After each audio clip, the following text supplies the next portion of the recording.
오늘 본문은 마태복음 13장 10절에서 17절. 제가 제목을 따름의 비밀, 내려놓음 이렇게 잡았습니다. 히브리서 11장 8절에 믿음은 아브라함으로 하여금 부르심을 받았을 때 순종하여 장래 유업으로 받을 땅에 나아갈새 갈 바를 알지 못하고 나아갔다, 이렇게 되어 있습니다. 이게 굉장히 중요합니다. 뒤에서 보겠지만은 내가 이해하여서 믿는 믿음은 믿음이 아닙니다. 그게 무슨 믿음이죠? 종교적 믿음이죠. 종교단체에 들어오면 교리를 설명해 줘요. 그래서 이해가 되죠. 이해가 되면 믿습니다. 그것은 믿음이 아닙니다. 믿음은 이해가 안 됨에도 불구하고 그 인격을 신뢰해서 믿는 것입니다. 하나님의 인격을 신뢰하는 것이지 하나님의 일을 내가 다 이해할 수 없습니다. 그러므로 기독교의 믿음은 믿음이 아닙니다. 거듭남도 없으며 능력도 없으며 그 안에 성결한 삶도 피어나지 않으며 생명이 자라지도 않습니다. 복음서에서는 예수님께서 제자들을 부릅니다. 마태복음이 제일 잘 사실은 보여주고 있습니다. 베드로와 안드레 형제를 만났을 때는 나를 따라오너라 그랬더니 그들이 그물을 버려두고 예수를 따르니라, 이렇게 되어 있습니다. 왜냐 그러면 베드로와 안드레는 일꾼이었습니다. 그러므로 그물만 내려놓으면 다 내려놓는 것입니다. 그 다음에 세베대의 아들들 야고보와 요한을 부르십니다. 그래서 나를 따라오라 그랬더니 배와 아버지를 버려두고 예수를 따르니라. 왜냐 그러면 세베대는 선주였거든요. 그 갈릴리의 선주는 갑부들이죠. 그래서 그물뿐만이 아니라 그 배와 아버지, 그 유산을 다 버려두고 예수를 쫓았습니다. 이때가 예수님 만난 초기죠. 예수님이 하시는 말씀 이해 못합니다. 예수님이 하시는 일도 이해가 안 됩니다. 그런데 왜 모든 것을 버려두고 쫓을 수 있었을까요? 예수님을 신뢰했기 때문입니다. 이게 따름입니다. 이게 따름입니다. 종교적 신앙에는 따름이 없습니다. 그래서 평생을 제자리에 있는 것입니다. 절대로 새로워지지 않습니다. 이 본문의 핵심은 13절에서 15절까지에 있습니다. 13절에서 15절까지는 이사야 6장 9절에서 10절을 인용하는 데죠. 그래서 이 백성들이 고침을 받을까 두려워하는 완악함이 있습니다. 그래서 13절에 그렇게 시작하죠. 그러면 내가 그들에게 비유로 말하는 것은, 제자들이 왜 비유로 말씀하십니까? 그렇게 물었지요. 그들이 보아도 보지 못하며 들어도 듣지 못하며 깨닫지 못함이니라, 이렇게 되어 있습니다. 여기에서 이사야 6장에서 마태가 기록하면서 주어가 바뀌어져 있죠. 이사야서에서는 주어가 하나님이시죠. 저들이 깨닫지 못하게, 보지 못하게, 돌이키지 못하게 하나님이 하시는 거죠. 그런데 못함이니라, 보지 못하고 듣지 못하고 깨닫지 못함이니까 주어가 백성들로 바뀌어 있는 것이죠. 이것이 마태복음의 특징입니다. 누가복음과 마가복음에서는 이사야의 글 그대로 인용을 해서 보아도 보지 못하고 들어도 깨닫지 못하게 하려, 그러니까 백성이 안 하는 게 아니고 못하게 하는 거죠. 마가복음에서도 보기는 보아도 알지 못하며 듣기는 들어도 듣지 못하게 하여 돌이켜 죄사함을 얻지 못하게 하려 합니다. 그러니까 누가복음과 마가복음은 이사야서를 그대로 그 흐름을 그대로 인용하는 것에 비해서 마태복음에서는 주어가 변경되어 있습니다. 그래서 14절에 들어가면 너희가 듣기는 들어도 깨닫지 못한다, 못할 것이요 보기는 보아도 알지 못하리라, 이렇게 되죠.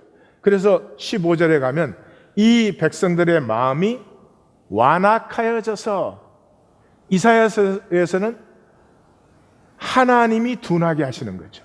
근데 여기서는 백성들이 자기 마음을 완악하게 했어요. 그래서 그 귀는 듣기에 둔해졌고, 하나님이 막으신 것이 아니고 눈은 감았으니 감기게 하라가 아니라 백성이 감았어요. 이는, 그래서 비코스가 나옵니다. 이사야서에서는 염려하건대 그들이 이렇게 나오지만, 눈으로 보고 귀로 듣고 마음으로 깨달아 돌이켜 다시 돌아와 내게 고침을 받을까 하노라죠, 이사야서에서는. 근데 마태복음에서는 두려워함이라가 들어가 있습니다.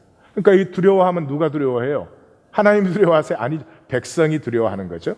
무엇을 두려워합니까? 내가 보고 듣고 깨달아 내가 이때까지 만들어 오고 지켜온 삶의 자리를 빼앗길까 봐 두려워함이죠. 그러니까 이 사람들은 떠남이 없죠. 본토 친척 아비의 집을 떠난 적이 없죠. 왜 믿어요? 자기 자리를 더 편하고 더 복되게 하려고 그렇게 믿는 거죠. 자, 여기에서 왜 하나님이 이 백성들이 돌이키는 것을 막나? 이사야, 마가, 누가복음 그렇게 되어 있죠. 마태복음은 그렇게 심판받을 수밖에 없는 원인, 그 백성적을 보여주는 거죠. 이 백성들이 완악하여서 돌이키기를 두려워하는 것이죠. 자, 그러면 원문인 이사야서에서 왜 하나님은 백성들이 돌이키는 것을 막는 것처럼 보이는가? 말씀은 인격입니다. 인격은 그 자체가 계시입니다. 그러므로 계시든지 인격은 이해하는 것이 아니라 만남의 대상입니다. 남편이 아내를 보고 이렇게 말하면 당신 알았어, 이해 간다고. 굉장히 이거 불행한 것입니다. 왜냐 그러면 이해받아서 행복한 사람 별로 없습니다. 아내를 만나주는 거죠. 아내라는 존재를. 거기에서 생명의 교통이 이루어집니다. 만나지 않고 이해를 합니다. 왜냐 그러면 나의 이해 속에 너를 집어넣는 것이지 너의 세계 속에 내가 들어가지 않는 것이죠. 이 만남이 이루어지는 것을 예배라고 합니다. 예배는 멈춤입니다. 이 멈춤은 스탑이 아니에요. 포즈. 우리는 스탑할 수 없습니다. 현상 세계는 스탑하는 순간 소멸되는 것입니다. 그러나 포즈는 가능합니다. 그래서 현상 세계에 있는 내가 하나님의 본질 세계를 만날 때 포즈가 됩니다. 포즈가 되면 반드시 신발을 벗습니다. 신발을 벗는다는 말은 나의 이해를 내려놓는 것입니다. 내 이해를 중심으로 나의 세계가 있지 않아요. 그런데 그 세계를 잠시 내려놓는 것입니다. 내 이해를 잠시 멈추는 것입니다. 이때 가슴으로 만남이 이루어집니다. 이것이 계시를, 이것이 말씀을 만나는 방법입니다. 방법 그럼 좀 이상한 표현이지만 길입니다. 자, 그러면 제자들을 부르셨지 않아요? 우리 모두를 사실은 부르셨죠. 부르심을 받으면 갈등이 있을 수밖에 없습니다. 그렇지 않습니까? 본토 친척 아비의 집을 떠나게 하는데, 내가 이때까지 살아온, 내가 지켜온 삶을 떠나게 하는데 갈등이 없다면은 그것은 부르심을 폐하는 길이죠. 그래서 모세를 부르셨을 때도 모세가 그 백성들이 나를 믿지 아니할 것입니다. 나는 입이 둔하고 혀가 뻣뻣한 자입니다. 마지막에는 나는 아닙니다. 보낼 만한 자를 보내십시오. 3번이나 거부를 하니까 하나님이 화를 내셨다. 이렇게 되어 있죠. 그래서 부르심을 받으면 반드시 갈등이 있습니다. 그 갈등이 해결되어서 따르는 것이 아닙니다. 여전히 나에게는 갈등입니다. 그럼에도 불구하고 부르신 이의 인격을 의뢰하여서 따라가는 것입니다. 그러므로 이 따름은 임재 안에서만 가능한 것이에요. 임재 안에서만. 이 따름과 임재에 대한 것은 내일 주일날 좀 자세히 보겠습니다. 그래서 모세가 그의 아내와 아들들을 나귀에 태우고 애굽으로 돌아가는데 모세가 하나님의 지팡이를 손에 잡았더라 이렇게 말하죠. 이 지팡이가 하나님의 임재의 상징이에요. 임재의 증거예요. 그래서 출애굽기 잘못 읽으시면 모세가 지팡이 휘두를 때마다 하나님의 역사가 일어났다 그런 게 아니고요. 하나님의 임재의 역사가 그 모세가 하나님을 바라는 자리마다 일어났다 그런 것이죠. 그래서 광야의 여정을 보시면 광야의 여정의 핵심이 임재에 있어요. 어떻게 되어 있죠? 이 광야 여정이 마라에서 시작해서 놋뱀 사건으로 끝납니다. 마라의 사건은 한 나무를 가리키시니 놋뱀을 장대에 달아놓고 바라보라 했습니다. 그러니까 바라봄, 광야 전체의 여정의 가장 중요한 것은 바라봄이 있어야 됩니다. 그런데 뭘 바라보라는 것입니까? 하나님의 임재를 바라보라는 것입니다. 그래서 마라 사건 다음, 놋뱀 사건 직전, 다시 말해서 광야의 실제적 여정의 출발과 마감이 어디에 있습니까? 무리바에 있습니다. 무리바라는 말은 다투었다는 뜻이에요. 그래서 첫 번째 무리바는 르비딤에서 일어났고 마지막 무리바는 가데스에서 일어났죠. 그런데 그 무리바라는 뜻이 다투었다는데 무엇을 다투었다고 얘기하고 있습니까? 우리 중에 하나님이 계신가 안 계신가를 다투었습니다. 그래서 이 광야의 여정에서 하나님을 바라본 사람들은 다 구원되었고 생명의 여정을 완성했습니다. 그러나 상황을 바라본 사람들은 다 광야에서 멸망을 당했습니다. 그래서 이 하나님을 바라봄으로 임재 안에 있지 아니하는 사람은 부르심을 따를 수가 없는 거죠. 그러면 이제 10절과 12절로 돌아갑니다. 이 10절과 12절은 보기도 듣기도 깨닫기도 거부하는 종교인을 보여주고 있죠. 이미 종교인의 특징은 이미 본다는 것입니다. 이미 보는 사람은 보지도 않고 보이지도 않습니다. 제가 요즘 한국 선거가 끝나고 나니까 사방에서 이 투표가 조작됐다고 보내요. 저는 별로 관심이 없습니다, 사실은. 세상 일이라는 게 이렇게 되나 저렇게 되나 하나님 섭리 안에 있고 결론은 세상 역사는 멸망이잖아요. 뭐 그렇게 흥분할 게 있습니까? 하나님 말씀 깨닫고 따르기도 급급한데 별로 관심이 없는데 뭘 대단히 보내요.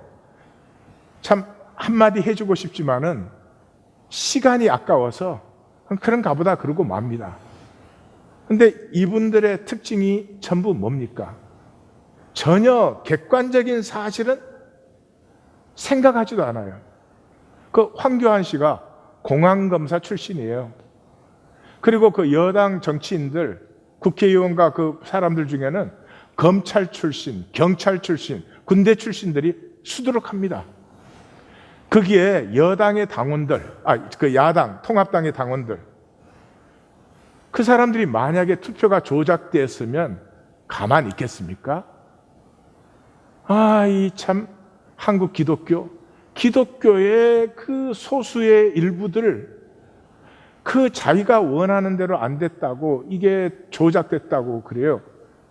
제가 오늘 나오기 직전에도 그런 카톡이 왔더라고요. 이 조작된 투표를 고치기 위하여 앞설 사람들이 나타나도록 우리 간절히 기도합시다 그래요. 이게 종교인데, 그렇게 잘못됐으면 지가 증거를 찾아내야 되는 거 아니에요? 이 나라와 민족과 역사를 위해서 얼마나 엄청난 일이 일어났어요. 그럼 자기가 하나님의 사람이라면 일어나서 조작된 증거를 찾아내야지. 아니, 이 조작된 투표를 바로잡을 사람이 나타나기를 간절히 기도합시다. 실제는 하나도 없고 말밖에 없는, 정말 불쌍하기 짝이 없고, 저는 뭐 이러나 저러나 상관은 별로 없습니다만은 이 기독교의 모습이 너무나 안타깝습니다. 보지도 않아요. 보이지도 않아요. 종교인에게는. 그래서 제자들이 어찌하여 그들에게 비유로 말씀하십니까? 이렇게 되었지만 마가복음과 누가복음에는 비유의 뜻과 비유에 대하여 사실 물으니 그렇게 되어 있습니다. 그런데 마태복음만 비유의 뜻을 물은 게 아니고요, 어찌하여 그들에게 비유로 말씀하십니까? 다시 말해서 무리에게 왜 알아듣기 쉽게 답을 가르쳐 주지 않습니까? 그런 말이죠. 그때 예수님의 반응은 천국의 비밀입니다. 답이 아니고 비밀입니다. 이 답을 가진 사람의 특징은 잘하지 않습니다. 답을 가졌으니 더 이상 알 필요가 없죠. 지식이라고 하는 것은 성 같은 것입니다. 이 지식이 자라나면 내가 모르는 것이 많지 않습니까? 그러면 배우면 배울수록 이 섬이 커집니다. 섬이 커지면 어떻게 됩니까? 해안선이 늘어납니다. 해안선이 늘어날수록 미지의 바다가 더 넓어지는 것이죠. 그러므로 얼마나 내가 모르는가 하는 것을 알게 됩니다. 그런데 종교인들은 답을 가졌죠. 완벽한 답을 가졌죠. 구원받고 천국 가는 답을 가졌죠. 뭐가 더 이상 필요해요? 그래서 좁쌀만한 섬에 맨날 살고 있는 것입니다.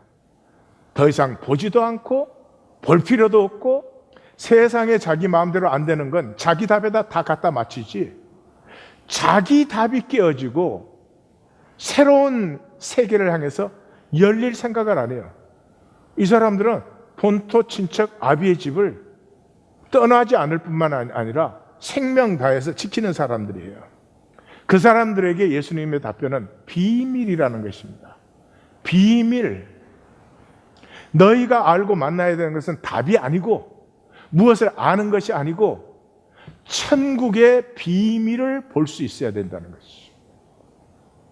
이것이 너희에게는 허락되었지만 그들에게는 허락이 안 됐어요. 왜 허락이 안 되었어요? 여기에는 디바인 페스티벌가 나옵니다. 하나님께서 우리를 창조하셨을 때 복을 주시고 다스림을 완전히 위임하셨습니다. 절대 자유를 주셨습니다. 그러므로 하나님께서 우리가 하나님을 저주해도 개입하지 않습니다. 그래서 로마서 1장 24절, 26절, 28절에는 우리의 영이 타락해서 경배가 타락했고, 우리의 육이 타락해서 우리의 성이 타락하고, 그러므로 우리의 마음이 타락되어서 우리의 삶 전체가 썩어가는 삶이 되고 말았다. 그럼에도 불구하고 그 세 번 다 하나님께서 내버려 두사 이렇게 하는 거죠. 그래서 비유로 말씀하시는 이유가 무엇입니까? 비유로 말씀하면 모두가 못 알아들어요. 무리만 못 알아듣는 게 아니라 제자도 못 알아들어요. 그 증거가 무엇이에요? 예수님께서 설명해 주셨잖아요. 제자들에게 씨의 비유는 이것이다, 가라지의 비유는 이것이다, 이렇게 설명해 주시잖아요. 그러니까 모두가 못 알아들어요. 못 알아들어도 괜찮다 이 말이에요. 왜냐하면 알아들을 수가 원래 없는 것이니까. 이 괜찮아에서 완악함이 힘을 잃습니다. 괜찮지 않다 그러면 완악함은 점점 기세를 부려서 자기를 정당화하고 자기를 방어합니다. 괜찮아 그러면 완악함이 힘을 잃어요. 그러면 찬스가 생겨요. 내가 못 알아들음을 알아챌 수 있는 찬스가 생겨요. 그러면 계시는 열리는 거예요. 계시는 항상 우리를 향해서 열려 있어요. 우리의 신발만 벗으면 계시는 우리의 가슴에 임하여요.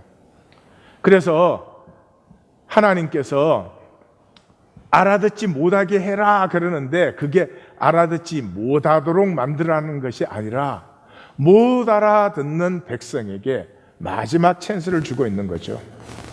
그래서 12절에 있는 자는 받아 들어가지게 돼요. 그 있는 자는 누구예요? 제자들이죠. 제자들은 못 알아들었는데 어떻게 있는 자가 되어요? 이 사람들은 다른 사람들이죠. 처음부터 예수님이 불렀을 때 거물을 버려두고 아버지와 배를 버려두고 다른 사람들이에요. 이 따랐다고 하는 것은 이해가 되지 않지만 예수님의 인격을 신뢰하는 것이에요. 그래서 이 사람들은 반드시 천국의 비밀을 깨달아 알게 됩니다. 언제? 나중에 깨어진 다음에, 십자가 후에 깨어진 다음에 이 사람들은 반드시 천국의 비밀을 소유하는 자들이 됩니다. 그래서 있는 자예요. 없는 자는 종교인들이죠. 종교인들은 어떻게 했어요? 다 떠나갔어요. 이걸 제일 잘 보여주는 데가 요한복음이지만 요한복음에서는 2장, 6장, 8장 이렇게 3번 보여줍니다. 3번 떠난 게 아니죠. 완벽한 숫자로 보여주는 것이죠. 예. 그래서 종교인들은 뭐예요? 자기 자리에서 자기가 답을 가졌으니까 항상 생각만 합니다. 절대로 생명이 자라지 않습니다.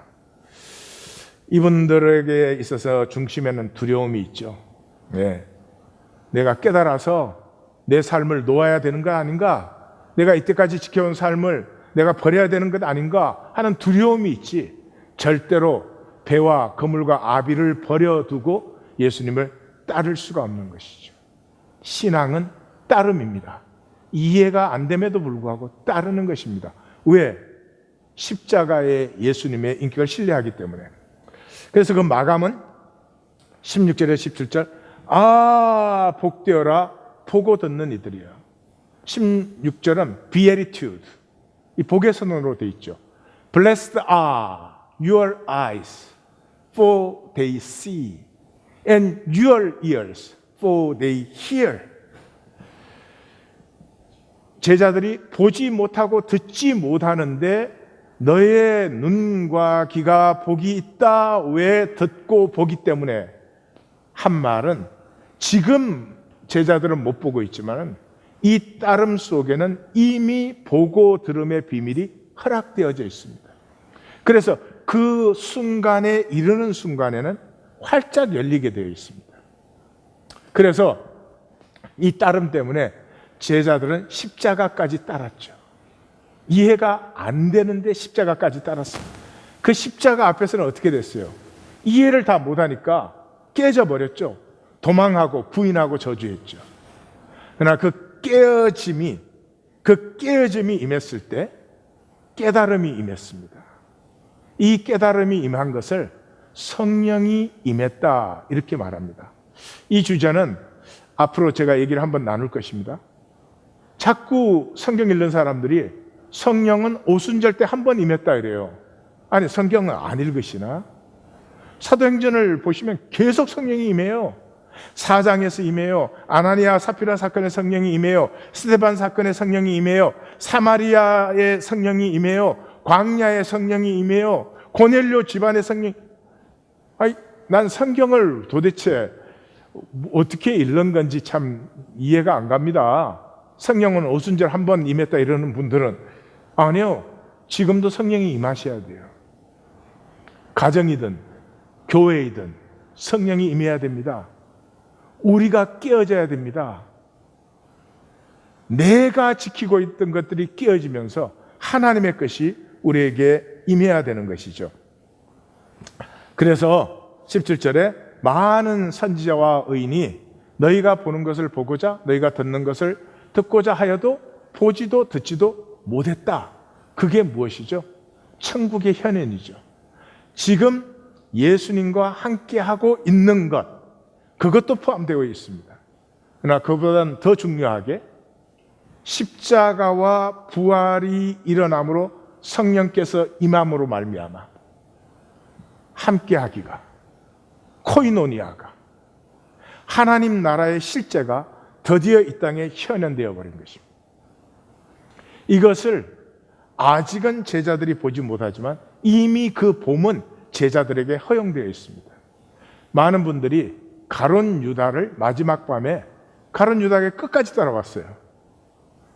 여기에 있어서는 안 될 사람이 마지막 자리에 있는 거죠. 그래서 예수님이 떡을 집어서 직접 죽어서 줍니다. 그리고 뭐라고 했어요? 내가 할 일을 해라. 그때서야 가룟 유다가 떠나갔습니다. 가룟 유다가 나가니 곧 밤이더라. 성경 그렇게 말하고 있죠. 예, 따라와서는 안 될 한 사람이 따라왔어요. 그 사람을 없앤 후에야 예수님께서 비로소 마지막 약속을 제자들에게 나누시는 것을 볼 수 있죠. 세리와 창기와 죄인까지도 함께하면 죄는 사함되어요. 함께하면 죄는 힘을 잃어버려요. 함께하면 거짓과 음란은 힘을 잃어버려요. 아니, 딸을 보고 음란을 품는 아버지가 이 세상에는 그런 사람도 있기는 있지만은 일반적으로 그건 불가능한 거 아니겠어요? 왜냐하면 함께니까요. 함께하는 것이 모든 죄 문제 해결일 뿐만 아니라 함께하는 것이 인간의 모든 가능성을 피우는 길입니다. 이것이 회복된 것이 교회입니다. 두세 가정이 임재 안에 모이는 것입니다. 이것이 회복되기까지 사실 교회라는 말을 써서는 안 되죠. 근데 우리 마음대로 씁니다. 무엇을 위해서? 우리의 종교 영업을 위해서. 안타까운 일입니다. 자, 오늘의 나눔 가이드는 나는 깨어져 돌이키려 말씀을 듣습니까? 아니면 나의 지식과 힘을 더 가지려고 듣습니까? 종교단체에서는 더 많이 알고 잘 알면 더 힘이 있는 거죠. 돌이키고자 함이 없으면 말씀을 이해는 하지만, 말씀 이해한 게 아니에요. 사실은 내 종교적 이해에다가 말씀을 갖다 붙인 거예요. 결코 계시를, 살아계신 주님의 임재를, 그 인격을 만나지 못합니다. 그러므로 말씀을 알수록 신기한 역사가 나타나요. 교만해집니다. 자기가 잘 믿는 것 같이 생각돼요. 자기 뭘 잘하는 것 같이 생각이 돼요. 삶은 하나도 더 부유해지지 않아요. 생명은 하나도 더 강성해지지도 않고 성숙해지지도 않아요. 삶을 봐야 됩니다. 내 삶이 아름다워지고 있는지. 생명의 100배, 60배, 30배라고 했잖아요. 예수님이 거짓말 하십니까? 내가 단 3년만 믿었어도 그러지 않아요? 내 생명이 아름다워지고 있는 게 보이고 내가 나인 것이 좋아지고 나에게서 이런 것이 나오다니. 원수를 사랑하고 핍박하는 자를 위해서 기도하고 내게서 나올 수 없었던 것들이 나오기 시작하는 하나님의 형상의 참 나를 체험하는 기쁨이 있는 이런 것이 없이 왜 종교 생활을 계속하겠습니까? 우리 하나님 교회 이 역사 반드시 끊어지고 하나님이 임재하시는 계시의 역사가 나타날 줄 믿습니다. 가정별로 나누시고 혼자 드리신 분은 자기 자신과 나누십시오.